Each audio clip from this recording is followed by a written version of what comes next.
Mobile کے غیر ضروری استعمال سے بچنے کے لیے یہ چند احتیاطی تدابیر ہیں، ان کے ذریعے ہم اپنے موبائل سے کافی حد تک بچ سکتے ہیں۔ اپنا وقت موبائل میں ضائع کرنے کی بجائے ہم اپنے وقت کو کارآمد بنا سکتے ہیں۔ السلام علیکم ورحمۃ اللہ ناظرین، میں حافظ جنید کھٹانہ اور آپ دیکھ رہے ہیں میرا یوٹیوب چینل۔ موبائل اس دور کی ہماری بہت بڑی ضرورت بھی بن چکی ہے، اس سے ہم چھٹکارا حاصل بھی مکمل طور پر نہیں کر سکتے، لیکن ہم اس کے استعمال کو منیمائز کر سکتے ہیں۔ نبی کائنات صلی اللہ علیہ وسلم نے صحابہ کو فرمایا کہ قیامت کے دن، جب حدیث پاک کا مفہوم ہے قیامت کے دن جب انسان اپنی نیکیوں کا اجر دیکھے گا تو جو لوگ اللہ کے ذکر کرنے والے ہوں گے وہ بھی پریشان ہوں گے، اور جو لوگ جنہوں نے اپنا وقت ضائع کیا اور اللہ کا ذکر نہیں کر سکے وہ بھی پریشان ہوں گے۔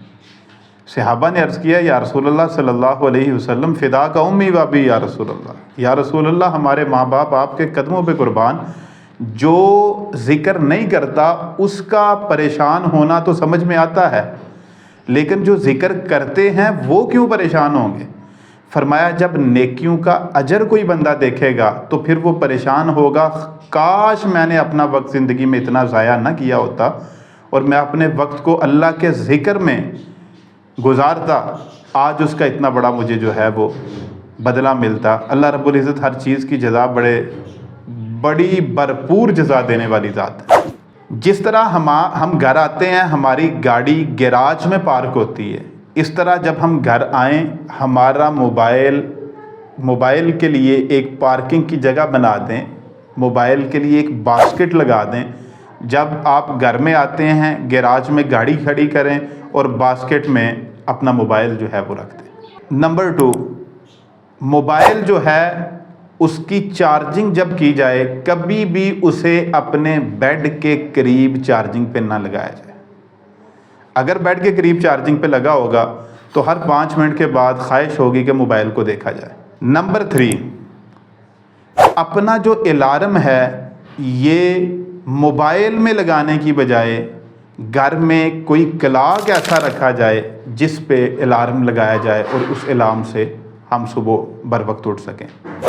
موبائل کا استعمال صرف اور صرف 2 صورتوں میں کیا جا سکتا ہے، یا انفارمیشن کے لیے یا کمیونیکیشن کے لیے۔ ان کے علاوہ جتنے بھی مقاصد کے لیے موبائل استعمال کیا جا رہا ہے وہ موبائل کے مقاصد نہیں۔ Mobile is not source of entertainment, یہ انٹرٹینمنٹ کا ذریعہ نہیں ہے، یہ تفریح کا ذریعہ نہیں ہے، اسے تفریح کا ذریعہ نہ بنایا جائے۔ موبائل جو ہے اس میں سے جتنی بھی غیر ضروری ایپس ہیں ان کو فی الفور ڈیلیٹ کر دیا جائے، یہ صرف مخصوص وقت میں استعمال کیا جائے۔ اس کا ایک ٹائم ڈیوریشن فٹ کر لیں، ٹائم ڈیوریشن بنا لیں، اس ٹائم کے اندر اس کو انفارمیشن کے لیے یوز کریں۔ جب آپ گھر آ جاتے ہیں تو موبائل کو کمیونیکیشن کا سورس بھی نہ بنائیں، گھر میں کمیونیکیشن کے لیے PTCL کا استعمال کریں، جہاں تک ممکن ہو سکے PTCL کو یوز کریں، موبائل کو بالکل سائیڈ پہ رکھیں۔ چھوٹے بچوں کے لیے تو موبائل زہر قاتل ہے۔ جو بڑے سٹوڈنٹس ہیں، بلکہ میں تو یہ کہتا ہوں کہ میٹرک تک کے سٹوڈنٹس جو ہیں ان کو قطعی طور پہ موبائل کی کوئی ضرورت ہی نہیں ہوتی۔ اگر آپ چاہتے ہیں کہ آپ کا بچہ میٹرک میں اچھے مارکس لے تو اس کو کم از کم موبائل سے دور رکھیں۔ ہاں، بعض اسکولوں کے اندر اس طرح کا ٹرینڈ چل رہا ہے کہ میرا سارا کام جو ہے وہ موبائل پہ آیا ہوا ہے، میں نے موبائل کو دیکھنا ہے۔ اگر ایسی صورتحال ہو کسی گھر میں تو آپ بچوں کو موبائل جب دیتے ہیں اپنا ہوم ورک کرنے کے لیے تو اس کے ساتھ ساتھ اس ٹائم کے اندر مانیٹر کریں۔ آپ کا مانیٹر کرنا آپ کے بچے کا فیوچر بنا سکتا ہے۔ سوشل میڈیا تک محدود رسائی رکھیں۔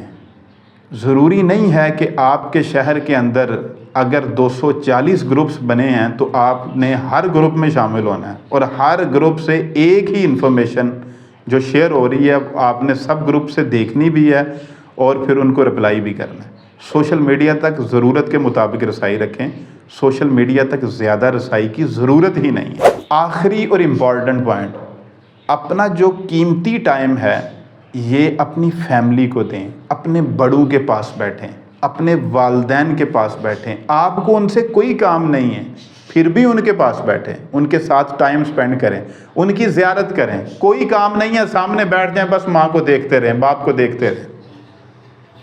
نبی علیہ السلام نے فرمایا تھا کہ ایک مقبول حج اور مقبول عمرے کا ثواب ملتا ہے اگر آپ اپنے والدین کی زیارت کرتے ہیں، بغیر آپ نے کوئی اس میں کوئی بڑا کام بھی نہیں کرنا، صرف ان کی زیارت کرنی ہے، یہی بہت بڑا کام ہے۔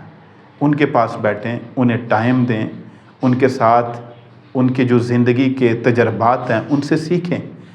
اللہ رب العزت سے دعا ہے اللہ مجھے اور آپ کو ایمان اور صحت کی بہترین حالت پہ رکھیں۔ آپ کی دعاؤں کا طالب حافظ جنید، فی امان اللہ، والسلام۔